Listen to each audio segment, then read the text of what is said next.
It takes a lot to get to the top of Hollywood, and these top-rated actors and actresses have managed to make a big name for themselves on the silver screen. What happens though when the cameras stop rolling? Here are the top 10 actors and actresses that nobody wants to work with. It's no mystery why Gwyneth Paltrow has become one of the most hated actresses in Hollywood. Ever since her Oscar acceptance speech in 1999, Gwyneth's cold earnestness has made people view her as a grade-A snob. Her tendency to name-drop and her high-flying lifestyle doesn't exactly earn her any points. Gwyneth Paltrow is best known for her starring roles in feature films such as Seven, Shallow Hal, The Talented Mr. Ripley, and the Oscar-winning picture Shakespeare in Love. Most recently, she's appeared in Avengers 4 as Tony Stark's partner in crime Pepper Potts. Beyond her successful career as an Oscar-winning film actress, Gwyneth is the founder and CEO of her own natural health and wellness company, Goop. But although Gwyneth seems like she has her life together, if you look behind the scenes, you might find the opposite to be true. Gwyneth has gained herself a reputation for being cold and unfriendly to fellow actors and people on set. According to a source from Iron Man 2, Gwyneth is not friendly to anyone, and tends to make people feel awkward and uncomfortable. She wasn't outright rude to Scarlett Johansson, she just didn't speak to her. Gwyneth went out of her way to avoid Scarlett. Russell Crowe is probably best known for his role in Gladiator, but recently he's appeared in critically acclaimed films such as Les Miserables and The Nice Guys. Russell Crowe has perfected the tough guy persona, but let's just say that fact doesn't stray too far from fiction. Being Australian, Russell can be quite the rowdy guy. He tends to get physical when angry, and has even caused a couple of fights on set. Russell is also known to have a strong temper, and often appears drunk on set, making it very complicated for actors, producers, and directors to work with him. He even said on the set of Gladiator, "It was shit, but I'm the greatest actor in the world, and I could even make shit sound good." His ego wasn't the only problem. Apparently he got so riled up at film producer Branko Lustig that he wanted him out of the production of Gladiator, fearing for his life. Crikey, that's gotta leave a mark. Chevy Chase, or Cornelius Crane Chase, is notoriously known as one of the most difficult actors to work with of all time. Chase got his start on Saturday Night Live, but ended up getting banned from the show in mere months. Almost every SNL cast member who worked with Chase reported verbal abuse, and sometimes physical abuse. Chase reportedly slapped Sherry O'Terry on the back of the head, infuriating Will Ferrell, who told Lorne Michaels what happened. Despite this reputation of his, he still managed to nab roles such as Pierce Hawthorne in Community, though after getting into public fights with series creator Dan Harmon, he was slowly factored out of the show. This is before he made racist jokes toward cast member Donald Glover. Chevy ended up quitting Community, after which he publicly stated how he never was a fan of the show in the first place.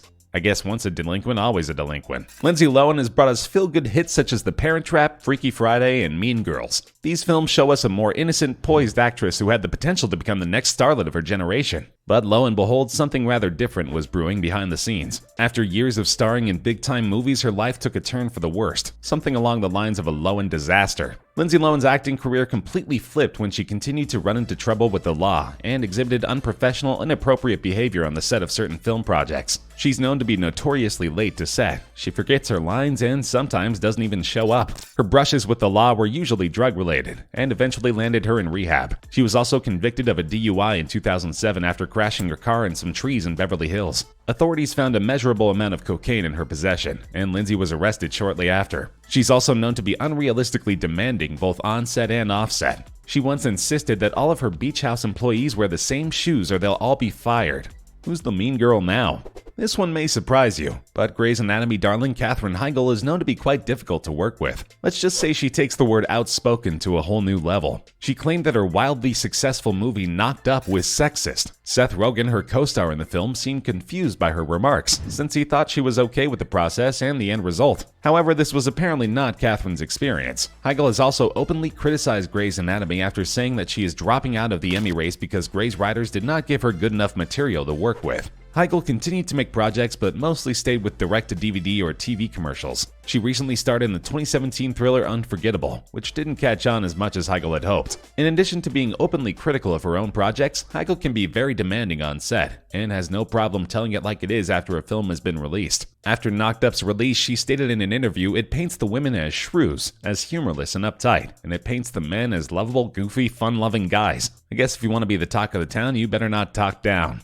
This one may be a shock to some of you, but it's true. Best known for his depiction of the narrator in Fight Club, Edward Norton is among the most difficult actors to work with in Hollywood. Norton first broke into the business with films like Primal Fear and The People vs. Larry Flint. He also starred and directed in films such as Keeping the Faith, Red Dragon, The 25th Hour, and many more. He recently starred in Birdman, earning himself an Academy Award nomination for his jaw-dropping performance. He may look like a well-polished actor with many accolades and awards in his arsenal, but behind the scenes he's a totally different beast. On set, he has been described as a control freak, insisting on directing nearly every film he stars in. Even in films where he isn't the director, he manages to get a scriptwriting credit. He seems to think it's okay to have his hands in other people's domains, which is why the Incredible Hulk's director recast him for the 2012 Avengers team-up effort. Another example of this incident was during the filming of Red Dragon. Norton showed up to set with a stack of script pages for the film he allegedly rewrote. Meddling with the script and the director's wishes has gotten Norton in some hot water, and now he's lucky if he gets any movie offers at all.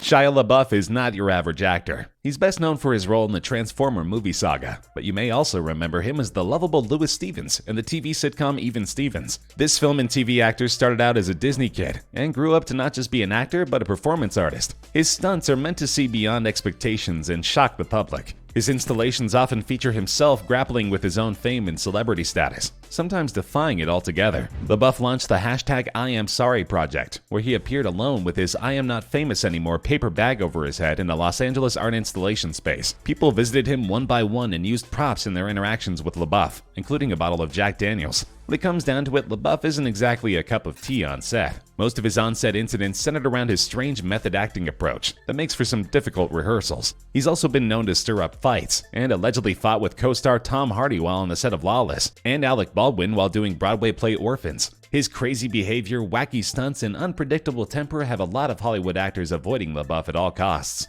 Yep, you saw this coming. Jennifer Lopez is a complete diva. She's notorious for having a laundry list of demands that must be met if she's going to appear in any film. On top of that, if she doesn't get her way, she's known to throw temper tantrums. This Latin superstar's demands range from the supremely weird to the all-out absurd. While staying at the super exclusive Dorchester Hotel in London, J.Lo demanded her suite be fit for royalty. She allegedly insisted that roses be hand-delivered to her room, as well as her favorite brand of candles, baked cookies, and plain M&Ms. She's also been known to insist on all white couches, candles, and food on her tours. Not only does she demand a lot from her staff, but she's also known to gossip and badmouth other actresses, saying that Cameron Diaz wasn't living up to her potential, and that when directed, she can be good. She has a fully staffed glam squad, which even includes a nipple tweaker, making sure her nipples are extra alert for photo shoots and videos. I don't know about you, but this Jenny seems a little off her block. Christian Bale is known to be a very serious actor. He is a perfectionist and demands the same results from everyone else around him. Christian Bale is probably best known for his role as Patrick Bateman in American Psycho, but you may also remember him in films such as Vice, The Prestige, The Dark Knight, and cult family favorite Newsies. A lot of the characters Bale plays on screen are darker, more serious characters, and Bale reportedly gets lost in these characters, becoming deeply devoted to transforming into their personalities. This intensity is often felt by those working close to him on set. In 2009, one crew member on the set of Terminator Salvation distracted Christian Bale while he was focusing, and received an unwelcome smattering of threats and insults at him. A recording of this incident was leaked online, and now the world knows what happens when you cross Christian Bale. I guess American Psycho was more of a biopic. Bruce Willis started out his acting career in a more lighthearted way as a comedic actor, starring alongside Sybil Shepherd on the hit series Moonlighting. He soon switched to action flicks, and in 1988 starred in the huge success that was Die Hard. Willis soon became renowned as a major action star, which culminated into landing a role in The Sixth Sense, another successful motion picture. Despite his action star status, Bruce Willis managed to garner a reputation for being a little dicey to work with. Director Kevin Smith claimed that working with Bruce was soul-crushing. Apparently, while on set with Smith, he refused to take direction, basically taking control of his own performance without consulting Smith or other crew members. At a wrap-up party, Smith said, "I want to thank everyone who worked on the film, except for Bruce Willis, who was a fucking dick." Willis reportedly rejected a role in Expendables 3 because he demanded a pay raise despite his lower-ranked role in the movie. Not only is Bruce unapproachable on the film set, but he's known to just do what he wants without having any regard for those around him. Bruce has been dropped from films for his overboard demands and reckless behavior. So there you go, 10 actors and actresses who might play good guy or girl on screen, but once the cameras stop rolling, they're straight up monsters. I'll never be able to watch 27 Dresses the same way ever again.